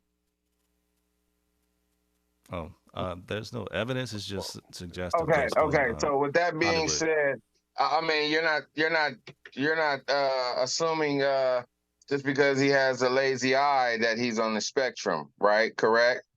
That's correct. Okay, Time out, okay, time okay. out, time out, A time lot of out. brilliant niggas Objection, got lazy eyes, but yeah, that's kind of objection, weird. Mr. B Love. Objection. Mr. G did not say anything about him being on the spectrum. That was No, something no, brought no. up I'm by not another person. badgering the witness or Okay, the. just putting it Okay. out there. All right. Do you have any more to add? Yes, I do. But like I said, I just have that.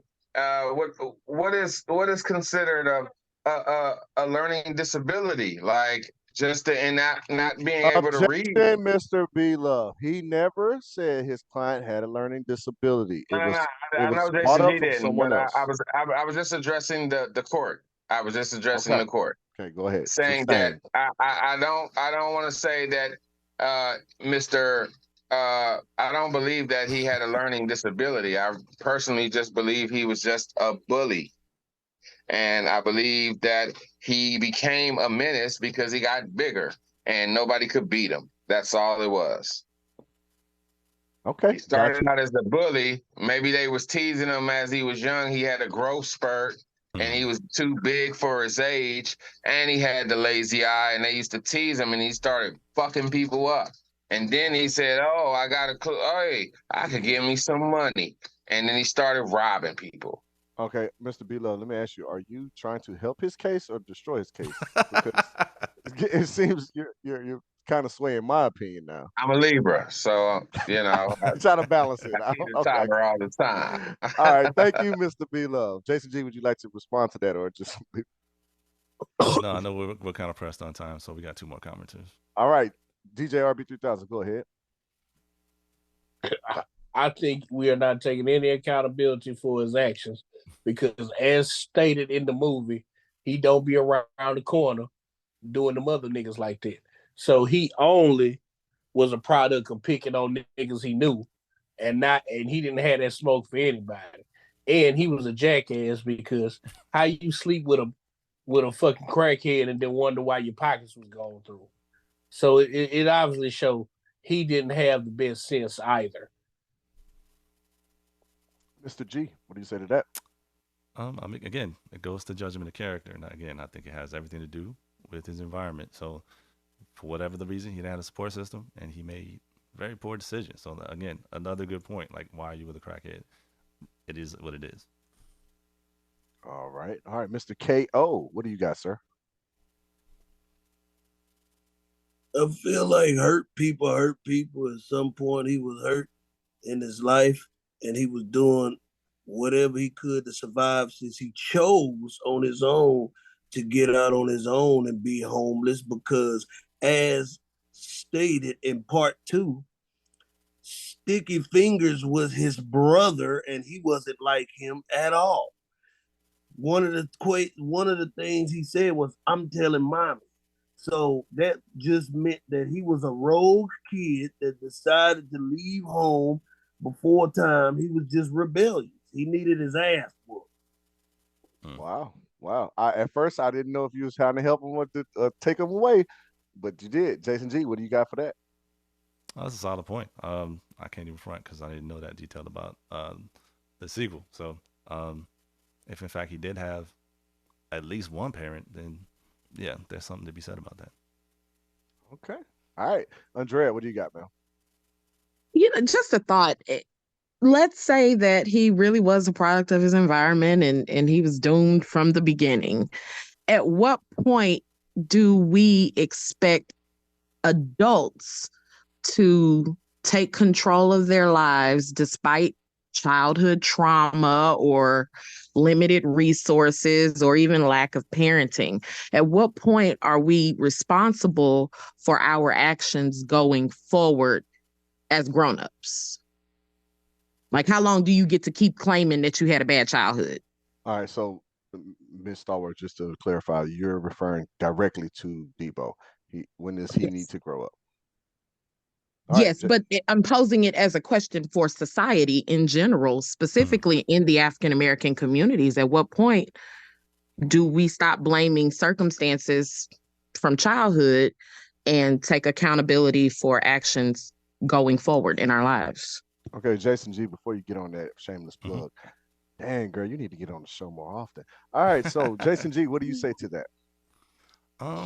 At the end of the day, it comes down to healing. So like we have basically been kind of high functioning through our trauma as Black people for years, and essentially kind of putting it on the shoulders of or categorizing it as strength. When in fact the reality is we all still kind of need to heal. Some of us probably are dealing with that burden better than others, but some of us, in the case of Debo, obviously don't know how to function in society and basically resort to I guess with him, crime. And ultimately, yeah, I mean, if we were in a better society where, Debo could get that rehabilitation in comparison to just getting locked up and not getting treated, I think he would stand a better chance. But at the end of the day, society, again, and that's my thing, the system is fucked up. It doesn't really help those who obviously don't know that there's another path. So, I don't know if I can answer your question like that, but ultimately, I think it comes down to healing, and not all of us are given that opportunity. And Debo was one of those. Well said. That was well said. Because I was like, ooh. All right, B-Lo, how would you like to respond to that? Go ahead, sir. I just got a question. How do we not know that Debo didn't himself smoke crack? I mean, he dated a crackhead. He slept that was his kind of secondary resident, and he laid up with her. He had no problem with going to sleep over there and everything. That's why he beat her up, because he's Debo. That's the reason why. You know what I'm saying? Not because she's a crackhead and she probably stole his stuff. All right, what you got, But I Jason G? mean, Oh, what if he smoked? What if he That's a good smoked question. is the question. There's a possibility of that, because I know some 9 to 5 crackheads in my neighborhood. So like that, some people can function on crack. You know what I mean? But I never saw that happen in the film. So at best, it's speculative. But I don't know. So it's a very good question. Mr. G, let me remind you, you are the defense. You don't have to take the soft approach. You can tell people, hey, fuck off. That's not in the film. Don't do it. All right. So I'm just putting it out there. All right. KO, what do you got?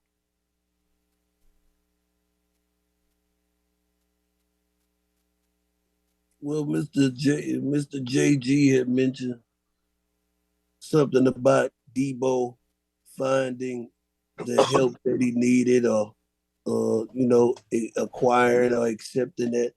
But two wrongs don't make it right. And how could you, for a person who has a narrow mindset, how could you focus on healing if you're dealing out pain yourself?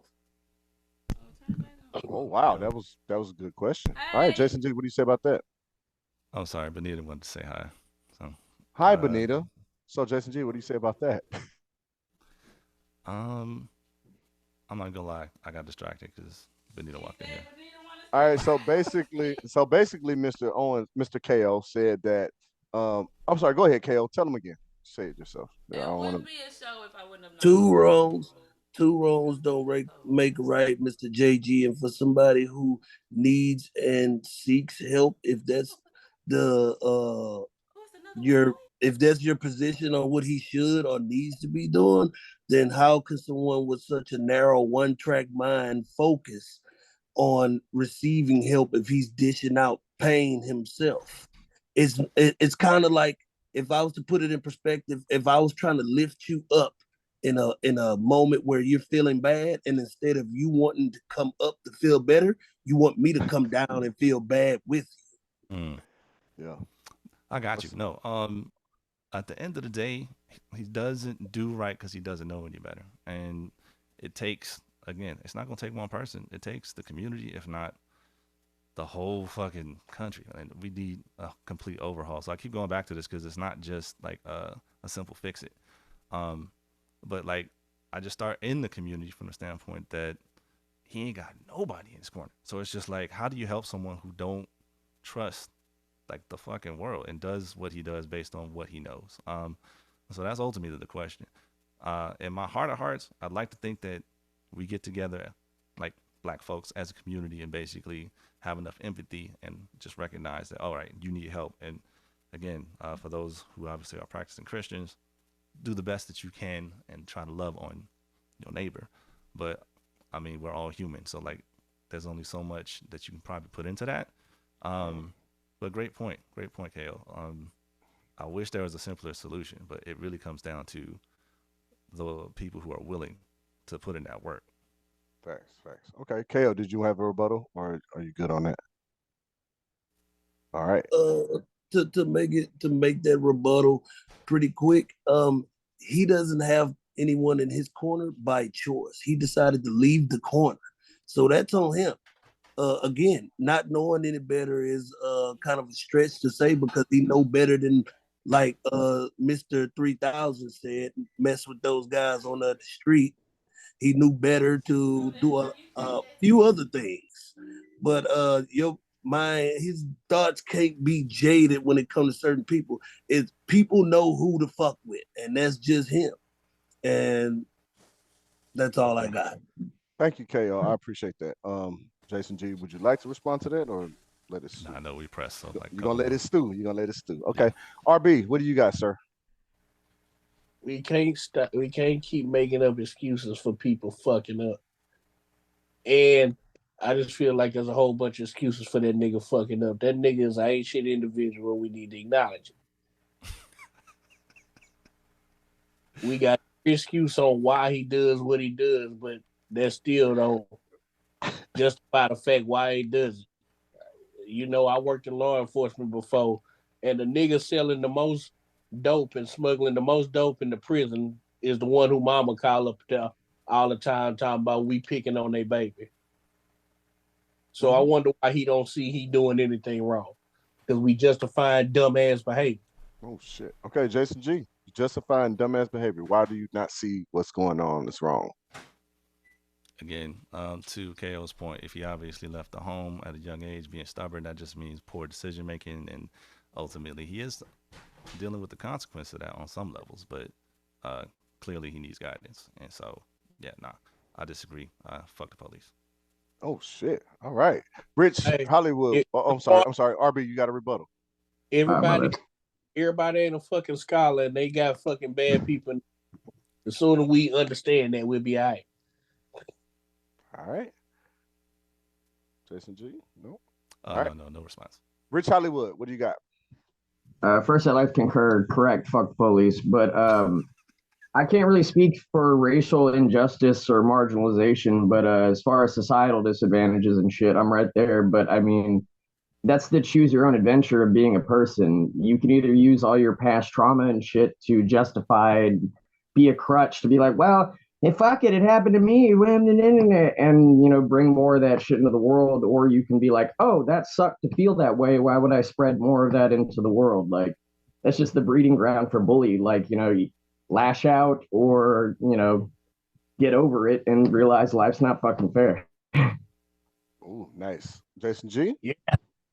Very solid point. I definitely agree with that. I know we got our limited for time, so I'm just going to say. No, you're fine. We're going to finish this. You're good. Go ahead. Okay. No, I liked his response, because ultimately, again, what it comes down to is basically the debate of like personal accountability, and it's just like when people are fucking up. And again, I'm making a case for Debo because I just don't think he understands that. You know what I mean? Like, there's no inner fucking moral compass whatsoever, and so like the idea that we say fuck those people, it's like I don't like that, because it's us othering. So it's just like, yeah, even them niggas who obviously make the dumbest and stupidest of fucking mistakes still deserve grace.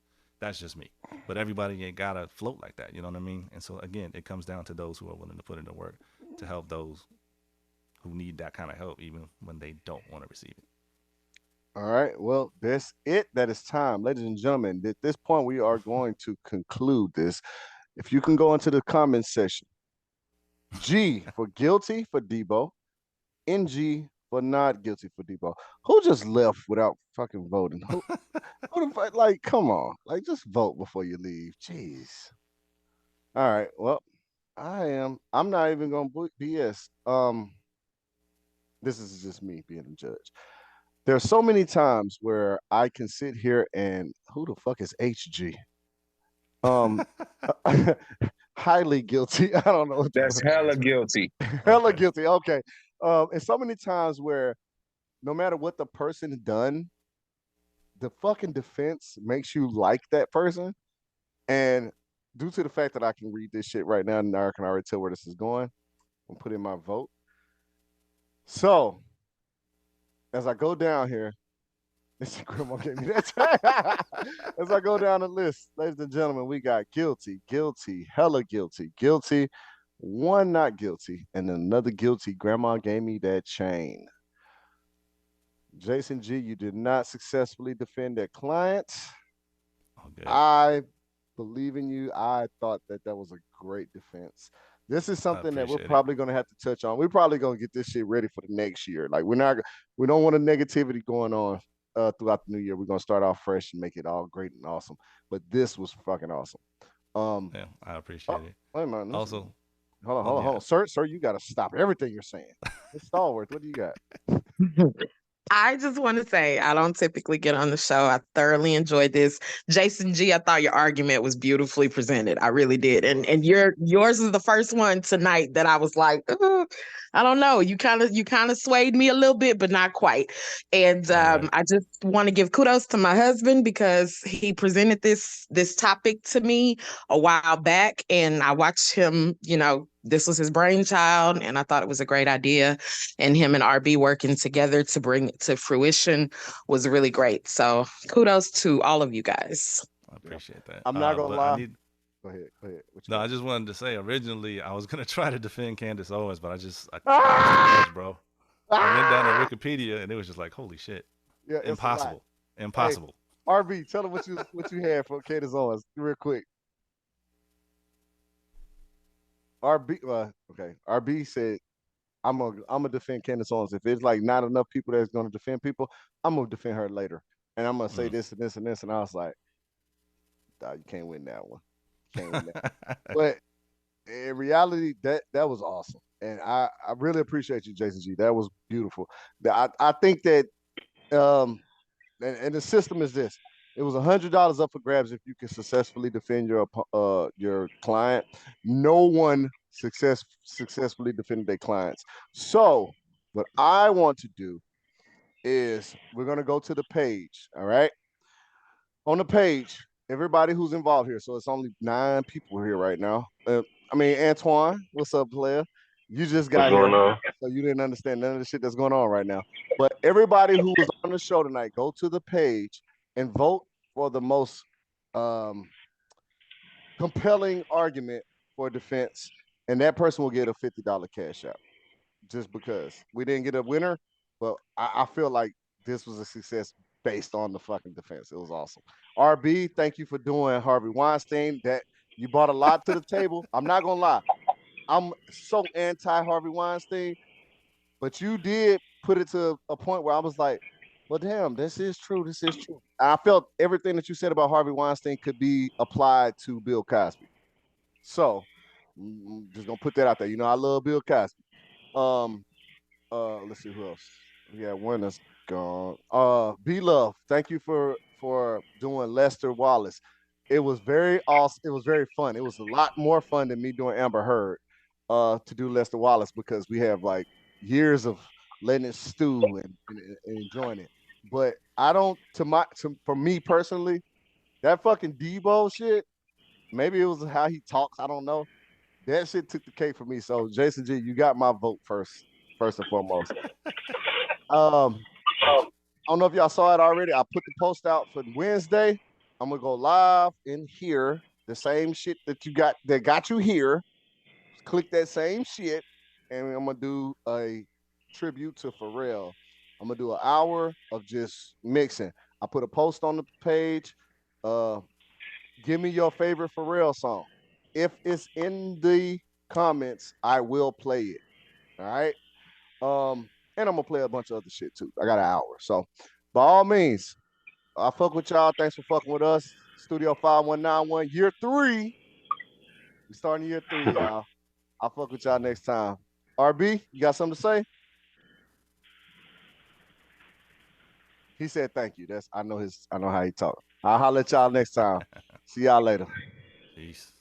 Oh wait, what you got, Rich? Fuck the police. Fuck the police, he said. I'll see y'all next time. Dipset.